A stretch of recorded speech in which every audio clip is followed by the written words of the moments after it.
Sometimes out of tragedy, in all seriousness, comes triumph. And I don't wish a tragedy on anyone, but in my case, that's what happened. I was married to a famous athlete, I worked with Playboy, I had a great life in my 20s, I was the mansion, Jimmy Khan, everything was fabulous. And then reality hit. I married an athlete, he was one of the world's top, highest paid athletes in the world, and so crazy. And we lost a son.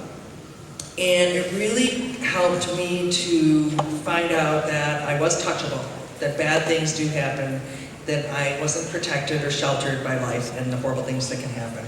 And it very much grew me up, so you can say, well, that's such a horrible thing. I can't say I'm happy it happened, I'll never say that. But it did change me, and I went, hey, this is the real world, and I better grow up, get a job, a real job, not hang around the Playboy mansion, taking pictures, pretty little pictures of things, and dogs and birds, and can't sell them anywhere. It's time to get a real job.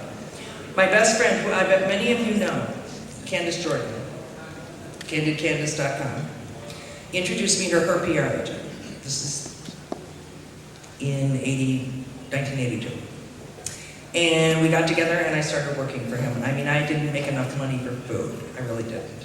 But boy, was I happy to have that job. And it was horrendous. I mean, it was exciting and fun, but it was like slave driving. We were there till 7:30 at night. We'd come in our pajamas to pitch Australia. And never a raise. Oh, we're broke, we're broke. We're broke. I can't give you a raise this year. But the point was learning. And if you can get an opportunity to work under anyone in any field that you love, grab it.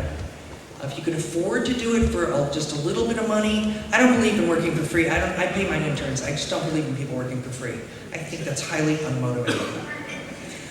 But I will tell you, if you can get a job to work under someone that you, in a field or in something that you love, even as a hobby, grab it, even if you have to if it's your second job. Just grab it to learn from a master. And I have to say that I learned from a master, and I learned what to do and I learned what not to do. I then was blessed to meet someone else. Of course, unfortunately, the tragedy broke up my marriage. And I met another man who was a lovely man, and I had a child 3 years later, and I'm not going to lie, as corny as this sounds. They asked me, well, what's your greatest success? And I know this sounds horrible and corny, but it's definitely a beautiful, healthy girl sitting over there filming me, stop it. And who has great morals and great character and a kind heart. And all the other things that I have achieved don't compare to that. Because as Jackie Kennedy once said, if you mess up with your kids, it doesn't matter what else you've done. So for that I am proud. The PR business, ruthless. How did I start a PR firm? Well, I did. I learned from a master and I watched him and I thought some of the things he did, very smart, but we worked on Subway when they had 140 stores. We specialize in chains or nationwide companies. And I saw some things I didn't like, and I thought, when I got pregnant again, I thought, I can do this better. Not maybe better than him, but better on my own. I could stick and adhere to my own morals and rules, because there were some unethical things there I just didn't like seeing. So I did it for myself. I wasn't as rich as him, but I felt really good about it. And then one day I got as rich as him. So, the secret is to love what you do it passionately. We've just recently bought our own office we built a rooftop deck. My jeweler, Leonard, where are you? My fabulous jeweler is here, and I reward myself every time we get a nice big account with Leonard from Geneva Seal. And every time I call him, he goes, who'd you get for a client? And I'll say something horribly unglamorous like Mr. Handyman. But it doesn't matter, because if you do what you love and you do it well, you will go far. And for anyone here that's thinking of starting their own business, Chicago is the best city ever. I've lived other places. It's got all the sophistication of New York, all the hipness of LA if you wanted to. If you know where to go, and if you work, look for the places and things you want to do, you can have it here. The only thing that sucks is the weather, as we all know. But this is a great town to be in. There's great people here. The freedom and the architecture and the people are just amazing. I don't think I could have done this anywhere else as comfortably, and I could have. I mean, there was a time I was considering moving to the West Coast because I had some connections, maybe, at one of the movie studios. But then I thought, Candace, my friend again, said, those people are just hideous. You don't want to be around them. I was like, yeah, you're right, thanks. That's another thing. Listen to your gut. Listen to people that love you. They asked me to give advice, and this is what I would say. Listen to people that love you around you, that care about you. They're going to tell you the truth.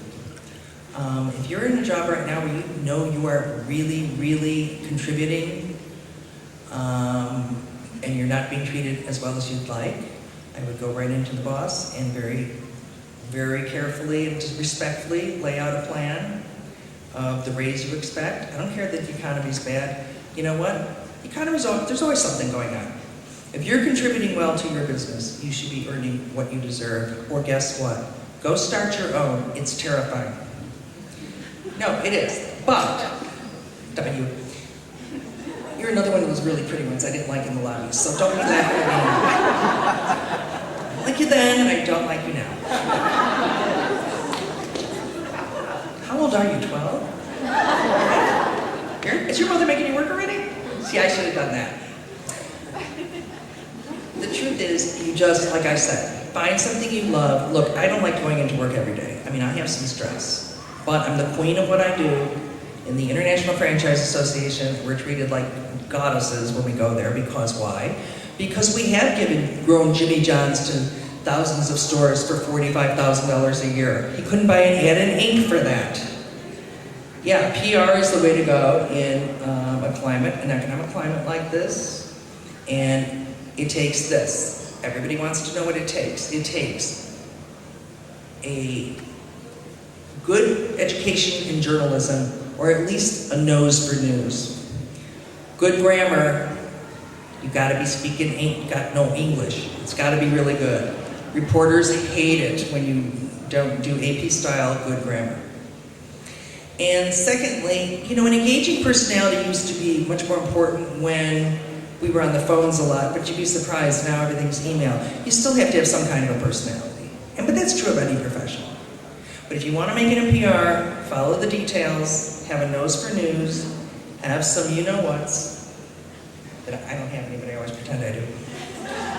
And you can go far. And like Laura, I have asked many spinning sessions of Oprah stalking and stuff like that. That didn't bother me at all. I've done that with a million different producers, people, and didn't take no for an answer and was very surprised at the wonderful results I got. So, in conclusion, because this is a much shorter speech and I know you love me for that, find what makes you happy, find what you can live with even on bad days and good days. You're gonna have bad days, that's just life. You're gonna get up sometimes and go, I don't even wanna go in today. Our people get 15 paid days off a year, and I tell them, hey, if 5 of them are for the fact that you just hate me and you feel like crap that day, just take them. Because that's important too. Take some time to yourself. But find what you're good at, because you know what? Unless you're really good at something, you'll always feel like a failure and you won't like it. So everybody has one gift, maybe more. Find one of those gifts and develop it. Correct? I see nods. It's true, because why would you always, people build cars in an assembly line, God love them, maybe that's the only job they can get. But if you're not good at it, if you're the kind of guy that drops the nut and bolt on the floor all the time and you get in trouble, you're never going to feel good about yourself. So I could write, and I can talk. And that's what's good for PR. Just make sure you ain't talking funny. Any questions? I may turn this into a Q&A. If not, my cards are on the table over there. I'm going to cut out early, but thank you so much. And www.sandersonpr.com, Rhonda@sandersonpr.com. If anybody wants to ask me any questions, I'm really good about sharing and mentoring. Okay? Thank you.